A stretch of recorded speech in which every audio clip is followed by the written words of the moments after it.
voltamos com um grande tema, hoje discutindo ideologia nas escolas.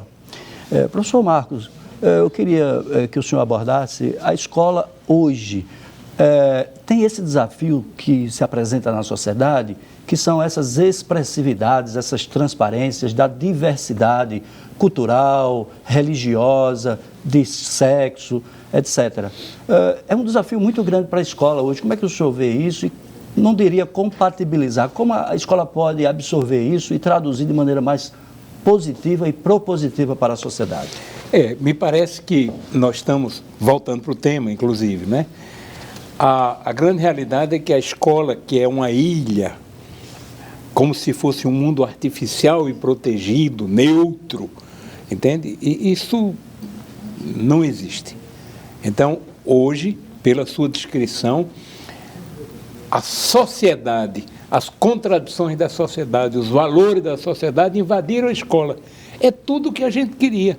É que a escola tenha condição de ser uma expressão da sociedade e que possa, de maneira crítica, por isso que não pode ser capada, né? De maneira crítica, discutir essas coisas, criar condições para que se entenda o que está acontecendo. E o professor, para isso, precisa de ter uma excelente formação e, sobretudo, precisa ter liberdade. A escola agora é assim. Realmente, eu estou inteiramente de acordo. Eu vou dar um testemunho. Quando eu fui secretário de Educação em 91 a 94, nós nos preocupávamos com o analfabetismo.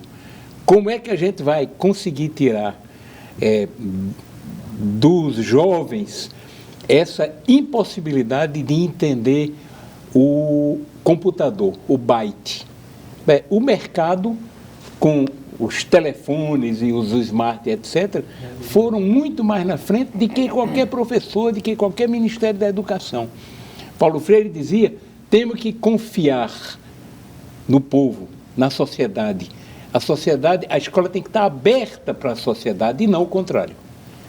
Me parece que esse é um rumo e eu gostaria de sugerir ao deputado que ele pudesse procurar exatamente estimular mais isso.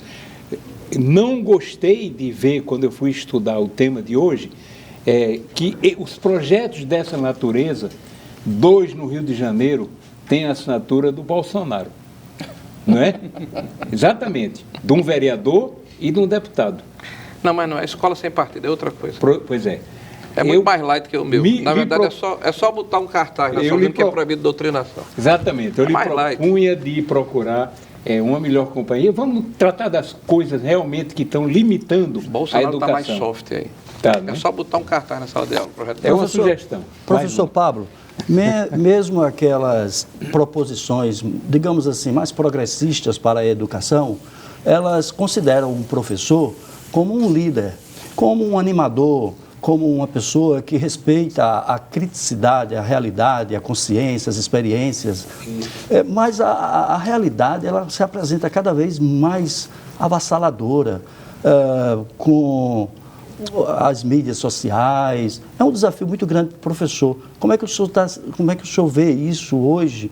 E o que o senhor pode trazer pela sua experiência para a gente? Olha, tem um texto de Hannah Arendt, eu acho que dos anos 50, filósofa alemã, chama Crise na Educação, que ela já percebe essa transformação no processo, no papel, na posição do professor dentro da escola. Ela identifica que o professor, até o período dos anos 40, 50, ele tinha o papel de ser meio que um porta-voz da tradição, uma figura que passava o conhecimento como se ele tivesse um receptáculo de conhecimento dentro dele, que ele pudesse transmitir para as pessoas, né? Então ele tinha esse papel de centralidade. E à medida que isso vai se transformando, a sociedade vai mudando, como o professor Alípio colocou, simbolicamente, economicamente, ele vai perdendo esse papel. Hoje o professor, ele vive um momento de crise. né, de crise de posição dentro do contexto da escola. Qual é a posição do professor? Né? Em algumas tendências, entendem o professor como um facilitador, um sujeito que está ali para ajudar e para trabalhar com metodologias. E você tem metodologias que entram na sala de aula e que a metodologia, meio que magicamente, ela faz o serviço e o professor está lá só ajustando as coisas. Então, existe a ideia de educação por projetos, né? Existe uma quantidade muito grande de experiências, de formas de entender a posição do professor que tiram essa figura tradicional, né, desse sujeito super poderoso na sala de aula. Mas os professores vivem uma realidade muito diversa, porque, por exemplo, na escola privada, eles têm a pressão do mercado em cima deles. Então, eles vivem sob uma pressão constante de errar, de vigiar. São vigiados muito proximamente pelo setor pedagógico, pelos pais e tal. Então, eles vivem sob tensão. E na escola, conteudistas e tal. E na escola pública, eu tiro, por exemplo, o IFRN, que é uma ilha, né? O IFRN é outra situação. Mas a escola pública estadual, você tem situações de extrema dificuldade. Você tem casos que eu presenciei na Zona Norte, estudando e analisando e pesquisando em escolas públicas, do professor dar aula com um aluno dentro de sala de aula que trafica arma. O aluno é traficante de arma, está na sala de aula. De drogas. Então, assim, a realidade é muito mais complexa e muito mais difícil. Então, essa redução do professor nessa posição, eu acho que é, como o professor Lipe, é uma fantasia. A gente vive uma situação muito mais difícil. Né? Seria bom, assim, não no sentido de você fazer a doutrinação, que nós tivéssemos esse poder, né? Talvez, né? Mas não tem. Agora, em relação à questão, só mais 2 adendos, em relação à questão do gênero, professor, eu me preocupo muito, e analisando alguns documentos, alguns textos, inclusive alguns projetos de lei sobre essa questão, eu me preocupo muito com o que se propõe para se colocar no lugar da discussão de gênero. Né? E aí, eu pensando isso, eu vejo que muitos dessas propostas tratam de um conceito que eu acho profundamente preocupante, que é um conceito de destino biológico. Né? Você vai lendo lá, a pessoa diz assim, não, porque o destino biológico do sujeito é ser homem e ser mulher, como se houvesse um destino biológico. Esse conceito é perigosíssimo. Eu acho que ele é mais perigoso do que o conceito de gênero, porque esse é o conceito que está utilizado dentro da lógica do nazismo. O destino biológico é um conceito nacional socialista que foi expandido para a ideia de raça. Né? Não, comunista não, porque o comunista entra na ideia de classe. Aí já é outra ideia. E eu acho que, só fechando um pouquinho isso, então assim, eu fico muito preocupado, não em relação apenas a desconstruir a questão, porque por trás da desconstrução da ideologia, existe uma proposta de uma outra ideologia, né? Então, assim, é importante ver que outra proposta de ideologia é essa que vai ser colocada no lugar daquela que foi desconstruída. Né? Eu acho que isso é uma coisa que nós temos que prestar atenção, porque isso abre espaço para uma série de desdobramentos que para nós pode ser muito perigoso. Veja, mas né? no tocante a essa questão última que você coloca, né, do destino biológico, do sujeito, a propósito de gênero e sexualidade, ora, justamente a antropologia, a sociologia, as filosofias, que embasam esses textos didáticos, a formação dos professores na universidade que vão para a escola básica, o que esses estudos estão dizendo é justamente que não existe destino biológico algum. Então, não se trata de oferecer uma ideologia em substituição a outra. A ciência, efetivamente, não é uma outra ideologia. Então, assim, estaríamos aqui falando que tudo é ideologia. E, efetivamente, não é isso do que se trata. Você tem contraposto ao que é o ideológico, o pensamento crítico, o pensamento reflexivo, aquilo que é propriamente o saber teórico, filosófico e científico. No campo do saber teórico, filosófico e científico, o que dizemos hoje é que não existe destino biológico algum para o ser humano. Então, vamos falar de gênero com muita tranquilidade, vamos falar de sexualidade com muita tranquilidade, porque se trata de pensar como alguma coisa que se constitui na trajetória cultural, social, histórica e individual de cada um.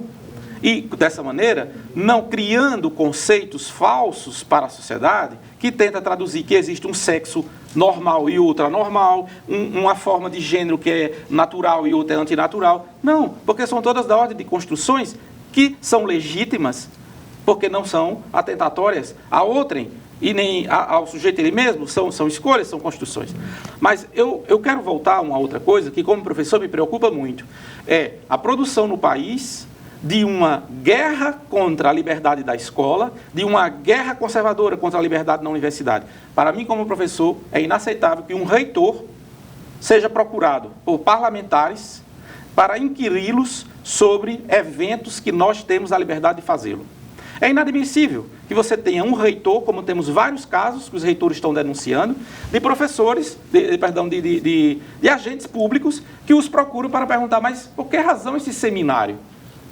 Isso é da nossa liberdade, nós somos livres para fazer seminários sobre todos os temas, sobre quaisquer temas. A universidade, ela se constituiu com esse princípio. Desde as universitas medievais, mesmo sob a tutela da igreja, mas eram livres. Então, eu não concebo, como professor universitário, que nós realizemos um seminário aqui dentro, sobre qualquer que seja o tema, e que alguém lá fora venha perguntar por que aquele seminário está sendo realizado. Isso é inaceitável, isso é cerceamento da liberdade de expressão, isso é um cerceamento perigoso e que é flerte com o fascismo, flerte com o autoritarismo, com o totalitarismo, e as universidades, as universidades sempre foram e serão trincheiras de liberdade para combater esses totalitarismos, esses fascismos. Eu queria só deixar claro aqui, só adendo, né, que essa questão do destino biológico que eu coloquei foi em relação às propostas críticas, né, que se fazem à ideologia, não que se esteja propondo uma mudança, né, no sentido de acrescentar outro conceito. Né? Tem uma pergunta aqui do telespectador, e eu gostaria de... É dirigida pessoalmente ao deputado. Pergunta ao telespectador. O ensino religioso é uma ideologia, afirmação do nosso telespectador, ou telespectadora, né? O ensino religioso é uma ideologia. Diante disso, como o deputado entende que ele pode ser ministrado? Quando você faz a matrícula do seu filho numa escola confessional, você está fazendo uma opção. Ou numa escola militar, você está fazendo uma opção. Se você coloca numa escola pública, não, ela é laica. É o dinheiro público. Então, as escolas públicas que precisam ser laicas e precisam ser republicanas e ter disciplinamento narrativo. Aí é uma decisão do poder pátrio, o pátrio poder. Os pais vão optar para colocar ele numa escola confessional. Eu queria aproveitar aqui a pergunta que foi feita. O ensino público também tem um ensino religioso, né? Mas de forma narrativa. De forma narrativa. Coloca todas as religiões, ou deve ser assim. Se for diferente, aí é assédio. Mas eu queria aqui fazer uma observação. Veja, da mesma forma que o professor Alípio, eu também repudio o cerceamento da liberdade. Aliás, eu não fui um dos parlamentares que procurou a reitora ou os reitores, né? Então, estou muito à vontade de falar. Mas, por outro lado, tanto a Andifes como a Conif, né, as instituições que representam os reitores de todo o Brasil, e que são instituições que congregam entidades públicas, formadas por agentes públicos, divulgaram notas contra o impeachment. Inclusive, no caso do IFRN, dentro do site do IFRN. Isso é igualmente condenável. Isso é utilizar uma instituição pública, paga com o imposto da população brasileira, para fazer proselitismo a favor do partido político que está no poder. Então, eu me somo à sua indignação, né, de que a universidade tem que ser um espaço público. Inclusive, questiono que é uma hegemonia de pensamento aqui dentro, com as exceções de regra. Porque se você chegar na universidade e propor aqui um seminário sobre um aspecto liberal, certamente vai acontecer o que acontece no setor 1, que você passa lá, está todo pichado. Está todo pichado e eu não vi, e há muito tempo, eu não estou vendo providência da universidade de apagar as pichações. E é um bem público. Tá? Então, essa situação, ela precisa ser corrigida também. A gente tem que ter muito cuidado nesse aspecto. Seria um patrimonialismo ideológico, deputado? Não, eu acho que o bem público tem que ser preservado e os agentes públicos têm que ter uma visão e uma ação republicana. Ou seja, eles não podem se partidarizar. Se eles se partidarizarem, eles dispõem da sua posição de reitor, né, ou de dirigente público, e como cidadão vão às passeatas, coloque no seu Facebook, pessoal, a sua posição, mas não investido na posição pública, né, de agente do Estado. Pois bem, Marcos, sempre recorrendo a você, que fica um pouquinho à margem, e eu trago você de volta para o centro do debate, né? Como você está vendo essa emergência desses debates, mas em relação a um governo que se diz de esquerda, né? Mas que também é questionável essa posição do governo, é realmente algo que está ligado ao patrimonialismo, digamos assim, ideológico, que também afeta a educação? Ou você acha que é um debate mundial inevitável em função das novas tecnologias, das transparências, etc.? Eu vejo que é um debate mundial. Nós temos agora, por exemplo, na França, na Espanha, a juventude nas ruas reclamando contra mudanças, e no Chile, né, mudanças de regras. É mundial. E é muito feliz que esse debate esteja acontecendo. O problema aqui no Brasil é que, além de tudo, existiu uma contradição muito grande de uma hegemonia tentando dividir a sociedade em duas partes irreconciliáveis, como se isso pudesse levar a um crescimento do país. Eu espero que a gente possa rapidamente voltar a uma capacidade de diálogo. Me parece, assim, muito positivo que nós estejamos vivendo um momento onde as contradições invadiram a escola. Me parece, assim, ao invés daquela escola ilha, protegida, é impossível que isso continue. Agora, isso vai exigir participação das famílias, isso vai suscitar melhor formação dos professores e vai suscitar que o professor aprenda com os alunos, porque os alunos, hoje em dia, se calhar, têm mais informação, graças ao acesso à internet e outras coisas, de que a maioria dos seus próprios professores. Entende? Porque o professor não tem ainda aquele acesso na escola que os alunos têm por diferentes caminhos. É muito positivo. Me parece que quebrar, assim, as grandes certezas dos ministérios de educação, das comissões de educação, dos professores, dos organismos, é sadio. Isso anuncia a sociedade que a gente precisa. E tem que ser plural. Não pode ser essa sociedade com duas metades que não se cheiram. Não é assim que nós vamos fazer um Brasil, o nosso Brasil. Então, a visão plural. Exatamente. Aliás, a gente tem que repudiar aqui o que o PT escreve, né? Porque a sua tese no 5º Congresso é de hegemonia cultural. Então, alguém que governa o país tem que ter a responsabilidade de ter uma visão republicana a respeito da sua sociedade. E não é a educação que a gente quer ministrar às nossas crianças. Pablo, mais uma vez eu recorro a você para que você possa nos trazer um pouco também de luz da sua experiência, mas também dos seus estudos. Nós vivemos numa sociedade capitalista, marcadamente pelo consumo, e que se transmuta, se renova, mas é capitalista. Como é que você interpreta, qual a leitura que você faz dessa sociedade? Nós estamos criando uma escola do consumo, uma escola de clientes? Olha, existe uma pressão, para se criar uma escola de consumo e de clientes. Essa pressão, ela aparece pelo próprio mercado. O mercado, ele, na medida que ele se torna, digamos assim, hegemônico na sociedade, ele vai penetrando as relações das pessoas. As pessoas começam a ter relações entre si, que são as mesmas relações que elas têm entre as coisas, troca, venda. Então, existe uma pressão para isso. Agora, essa pressão tem resistências. Nós, por exemplo, fizemos uma pesquisa nas escolas da Zona Norte sobre esse tema de como é que os gestores enxergavam a escola pública inserida dentro do contexto de uma sociedade de mercado e de consumo. E o que a gente percebeu é que muitos gestores, eles têm uma visão extremamente crítica desse processo. Eles entendem, por exemplo, casos em que você vem empresas para dentro da escola, e uma gestora me colocou muito bem isso. Ele diz assim, a empresa vem aqui para pegar o aluno para trabalhar e ele tira o aluno da escola. O aluno sai da escola, abandona a escola para ir trabalhar. E ela usou um termo interessantíssimo nas discussões. Ela disse, nós conseguimos resgatar alguns que foram pegos. Porque tem empresas que vão lá para pegar mão de obra barata mesmo para trabalhar, e o aluno acaba abandonando a escola. Então, isso não é uma coisa, digamos assim, pacífica, que ocorre de maneira, como é que eu posso dizer, sem resistência. E é isso que o professor Marco coloca. Existe hoje dentro da escola essa tensão. Ela está dentro da escola porque a sociedade está dentro da escola. A escola faz parte da sociedade. Se essa tensão está na sociedade, vai estar dentro da escola também. A questão é saber como é que nós vamos inserir a escola dentro desse contexto. O capitalismo hoje é hegemônico. né? É hegemônico. Inclusive nos países comunistas. Então, não existe país comunista hoje. Não tem qual país comunista hoje. Acabou, o comunismo acabou. Né? O comunismo é um sonho antigo, né?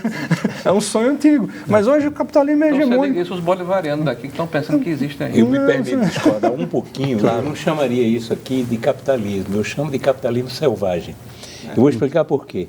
Se fosse um capitalismo, que o capitalismo procura o lucro, e você não procura o lucro sem ter a formação dos seus jovens, porque não é rentável para a empresa nós termos 35 milhões de jovens brasileiros entre 12 e 25 anos de idade com menos de 2 anos de escolaridade.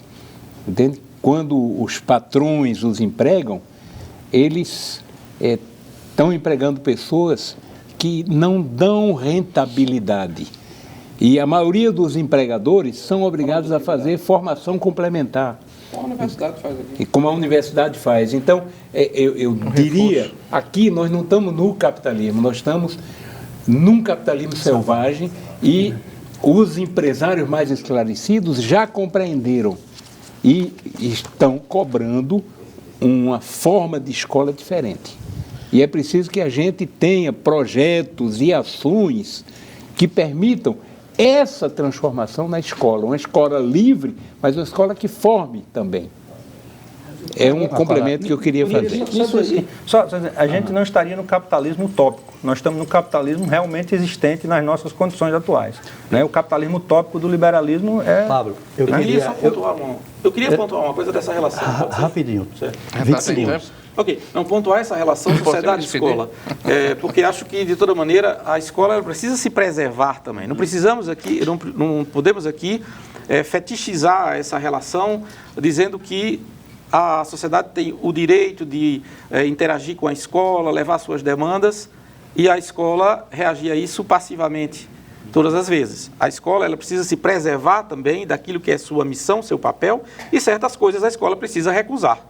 Não é tudo que venha da sociedade que a escola tem que se submeter. Há coisas que, em nome de seu papel, de formador de espíritos críticos, científicos, investigativos, ela também precisa dizer não. Alípio, muito obrigado. Infelizmente, eu tenho que cortar por conta do tempo. Você sabe que não é a sua voz, é o tempo. Nós queremos agradecer a todos aqui que foram convidados e vieram, professor Marcos Guerra, é uma honra recebê-lo aqui. Muito obrigado pela sua contribuição, pela sua inteligência. Professor Alípio também, pelas suas palavras bem esclarecedoras. A posição do deputado também, a sua preocupação com a escola hoje também é muito significativa e certamente ajudou a esclarecer para o nosso telespectador. Pablo também, com a sua experiência, sua inteligência, seu conhecimento. Muito obrigado. E principalmente a você que está em casa, nós queremos agradecer e esperamos ter contribuído para o seu raciocínio, para a sua formação, para o seu espírito crítico. Muito obrigado e até a próxima semana.